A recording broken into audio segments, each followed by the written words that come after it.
আসসালামু আলাইকুম দর্শক।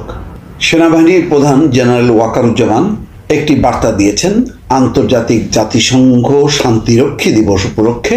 বার্তা দিয়েছেন, সেই বার্তার মূল কথা হচ্ছে আমরা বিশ্ব শান্তির পক্ষে। এই বার্তা দিতে যেয়ে তিনি কিন্তু একটি কথা স্পষ্ট করে বলছেন যে শান্তি রক্ষায় বাংলাদেশের অবদান আন্তর্জাতিক স্বীকৃতি অর্জন করেছে এবং জাতিসংঘ মিশনে ধারাবাহিক অংশগ্রহণের মাধ্যমে বিশ্ব শান্তি বজায় রাখতে দৃঢ়ভাবে প্রতিশ্রুতিবদ্ধ। আমাদের অঙ্গীকার মুক্তিযুদ্ধের আদর্শ এবং আমাদের সাংবিধানিক নীতির উপর নিহিত।